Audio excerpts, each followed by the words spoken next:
بسم اللہ الرحمن الرحیم۔ اور اس سارے ٹائم میں جب میں تھوڑا نارمل ہو گئی تھی مجھے پینک اٹیک سٹارٹ ہو گئے۔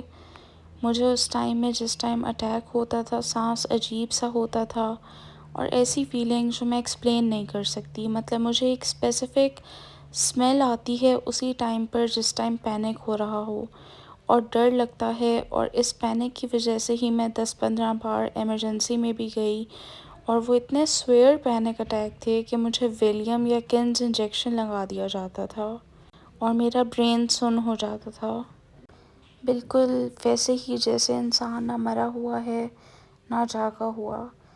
تب سے میں انگزائٹی اور پینک اٹیک کی میڈیسن بھی لے رہی ہوں، بٹ ٹل ناؤ میں ریکور نہیں ہوئی۔ ہاں کچھ بہتر ہو گئی ہوں۔ جو پہلے پینک اٹیکس ایک دن میں 10 بار ہو رہے تھے اب وہ ایک دن میں 2 بار ہو جاتے ہیں۔ Coming back to the point, اب ایسا لگتا تھا کہ ریکوری کے موڈ میں آ رہی ہوں۔ ایک رات میری کمر میں شدید درد ہوا ایک ہی پوائنٹ پر، اور اتنا ہوا کہ میں پاگلوں کی طرح چیخی اور ایمرجنسی میں مجھے لے کر گئے۔ And I remember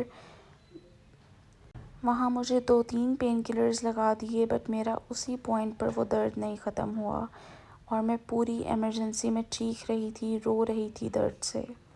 us time وہ تھوڑا نارمل ہوا اور اس کے ایک دن بعد مجھے ایسا لگا جیسے چلتے ہوئے میری لیگز ٹویسٹ کر رہی ہیں اور میں گرنے والی ہو رہی ہوں، اور یہ 2 days ایسے ہی چلی، میں عجیب سے گرتے گرتے، اور پھر ایک رات کو مجھ سے کروٹ ہی نہ لی جائے اور ہلا ہی نہ جائے۔ مجھے پورے دن سے یورین بھی پاس نہیں ہوئی تھی، اور میں رات کو اتنی مشکل سے نیند میں پکڑ پکڑ کر پلوز کو سائڈز لے رہی تھی۔ جیسے ہی صبح ہوئی میں نے اٹھنے کی کوشش کی تو مجھ سے اٹھا ہی نہیں گیا، اور میں خود سے بیٹھ ہی نہیں سکی، اور لیگز، فنگرز پاؤں کی اور یہ سب موو ہی نہیں کرے۔ مجھے سمجھ ہی نہیں آئی کہ میں ہل کیوں نہیں پا رہی۔ لانگ سٹوری شارٹ، ہمارے گھر میں ایک ہنگامہ سا مچ گیا۔ سب کی سمجھ سے باہر ہو گیا کہ میں ایسے کیوں ہو گئی۔ کسی کو اندازہ ہی نہیں تھا کہ اگلا سفر میری زندگی کا مشکل ترین سفر ہونے والا ہے۔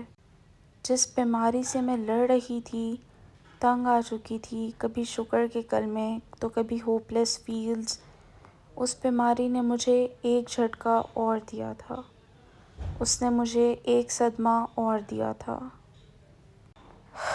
صبر کرنا واقعی آسان نہیں ہوتا، کیونکہ کبھی کبھی صبر بھی صبر کرنا ہار جاتا ہے۔